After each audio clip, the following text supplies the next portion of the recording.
Haay kabajamoo hordoftoota kiyyaa akkam jirtu nagaa keessanii nageenyi rabbi iddoo jirtanitti sinaa ga'u siniin jecha akkam jirtan bira hunduu nagaadha. Har'a immoo viidiyoo ajaa'ibaa isinii qabadhee dhiyaadheen jira. Viidiyoo qaama keenyaaf ta'u bareedina keenyaaf kan ta'u jechuudha.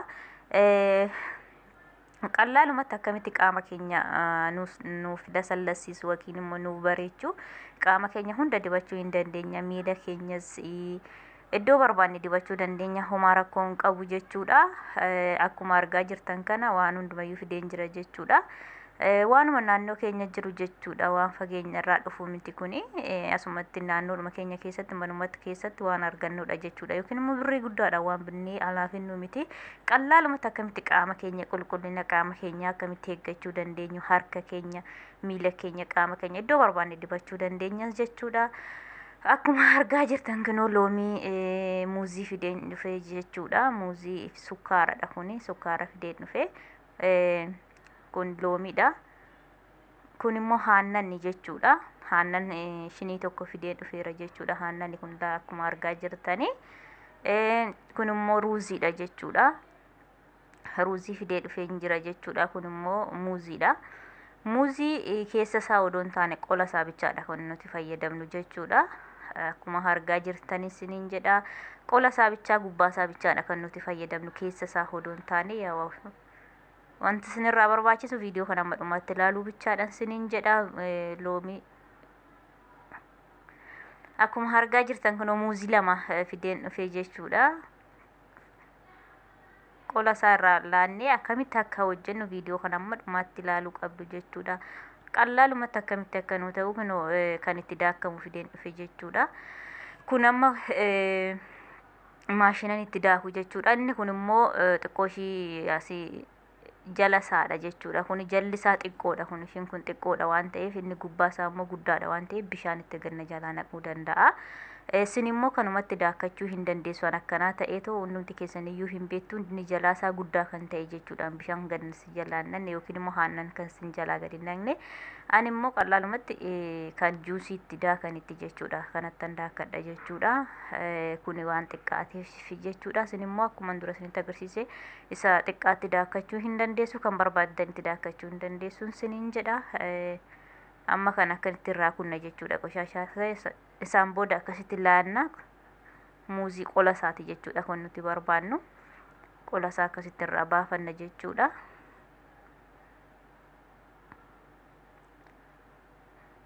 Eega addaan irraa baafneetii booda addaan kukkunna jechuudha. Rakkoo kukkunnes rakkoo hin qabu yaa hunda akkama waan ta'eef kana hunda nama hin barbaachisu kukkutuullee jechuudha. Akkasitti qola isaa irraa baafannaa. Qola isaa bichaadha yaa'u kan nuti barbaannu maaliif qaama keenya sirriitti nuuf lasallasiisa jechuudha. Harka keenya qaama keenya miila keenya iddoo barbaanne dhiyoo dibanne inni kun hin barbaachisu. Amma fakkeenyaaf isa kana waan biraattiin hojjechuu dandeessu yookiin immoo yaa'u kasaaraas ta'uu danda'a rakkoo hin qabu. Isaan booda qodaa isaa akkasittiin achi keessatti gogaa isaa jechuudha yookiin immoo gubbaa isaa maashina ittiin daakkannu keessatti isaan booda haannan akkuma argaa jirtan haannanidha kuni. Haannan shinii tokko jechuudha. Haannan horiiti. Ho'aadhaan amma dhufedha jechuudha. Aannan suuqillee godhachuu dandeessu rakkoo hin qabu haannanaa ta'uu malee. Isaan booda loomii akkasitti kunna jechuudha. Akkasitti loomii gimmaasha bichaadha yookiin immoo walakkaa isaan dhugaa jechuudha. Isaan booda firee isaa keessaa baafna jechuudha. Akkasittiin firee isaa eegarraa baafneeti booda akkasitti keessa goona jechuudha. Rakkoo hin qabu. Firee isaa keessaa baafna sirriitti. Firee isaa waan hin barbaachifnee fi firee isaa bichaa baafna. Qola isaa garuu hin baafnu. Isaan booda achi keessatti sirriitti daakkanna jechuudha. Firee isaa keessaa baafne akkasittiin ammas firee isaa keessaan baasa jechuudha. Ammas akkasumattiin isaan booda kan akkasitti argaa jirtu kun immoo ruuziidha jechuudha.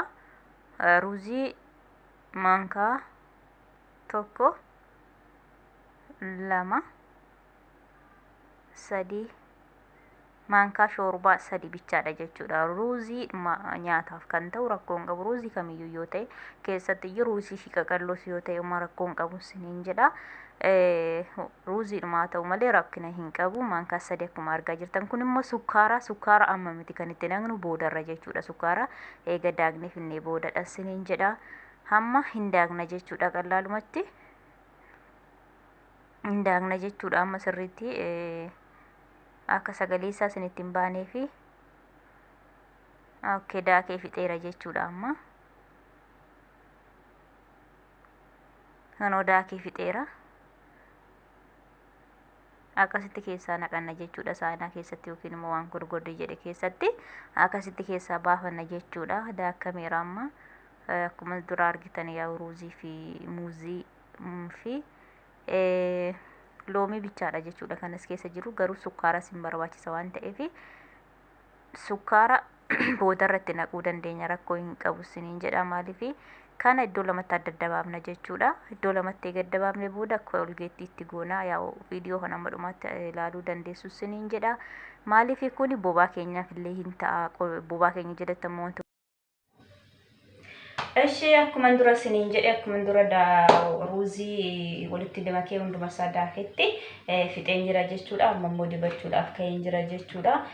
Bobaa keenyaaf illee kan ta'u akkuma dura siniin jedhe jechuudha. Amma qola muuzii fi ruuzii fi loomii gimmaasha jechuudha. Akkasitti daakee jira jechuudha. Kan hin daakee irraa immoo iddoo lamatti adda baaseen jira jechuudha. Kana kolgeettiitti godheen jira jechuudha.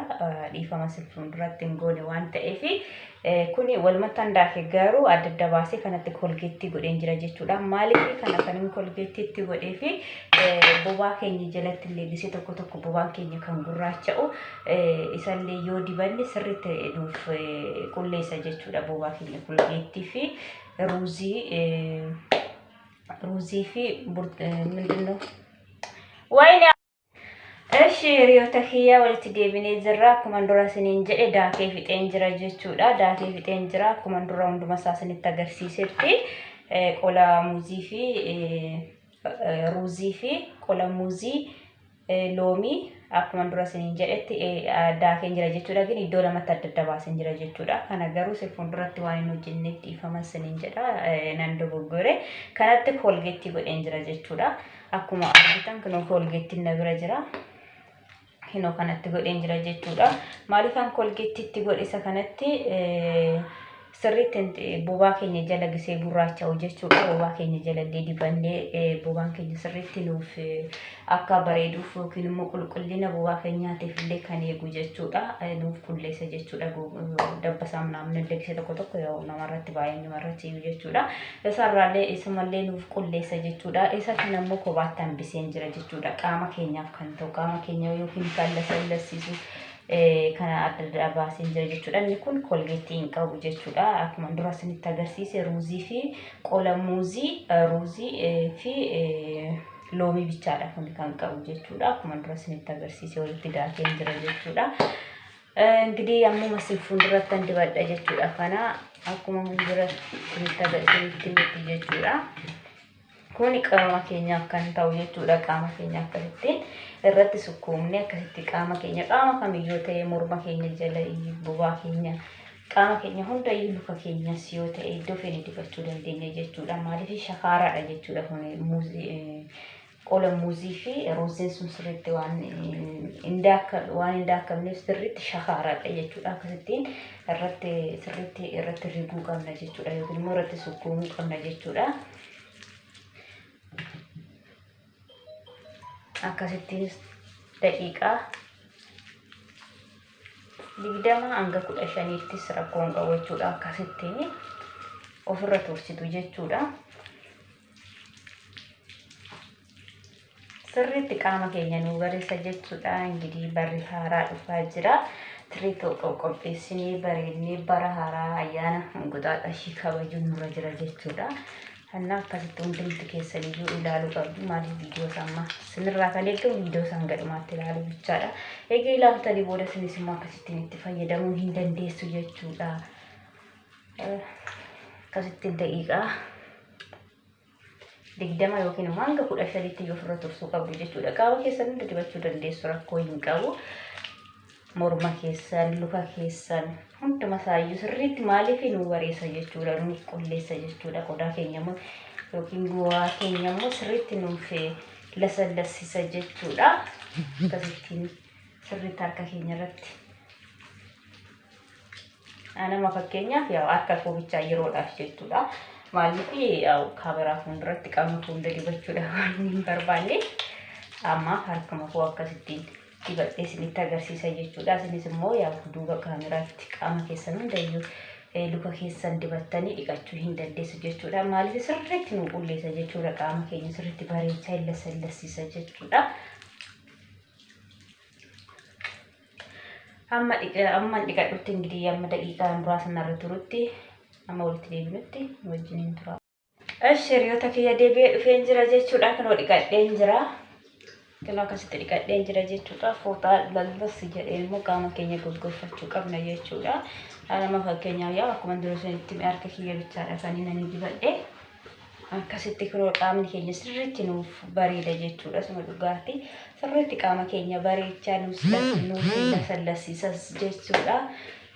Kanaafis dibachuu qabdu jechuudha. Yaa gisee dibattanii fixattan immoo gisee rafuudhaas kaatan yookiin immoo gisee dibattanii fixattan sanayyuu baalziniinii xiqqoo ishee akkas dibuu qabdu jechuudha. Odoo baay'eedha odoo hin taane xiqqeessitanii jechuudha. Akkasas sinin jedha amma dhumatti waan wajjiniin turtaniif guddaa galatoomaan sinin jedha. Ingidiህ bara haaraa dhufaa jira. Waan rabbiin bara haaraa kana bara nagaa bara jaalalaa akka nuuf godhuuf rabbiin keenya akkuma amantii keenyaatti waaqa keenya kadhachuu qabna jechuudha. Kanaaf guddaa galatoomaan sinin jedha. Chaanaalii kiyya subscribe naaf godhaa, na bira dhaabbadhaan sinin jedha. Amma viidiyoo biraatiin walitti deebinutti gisee gaarii.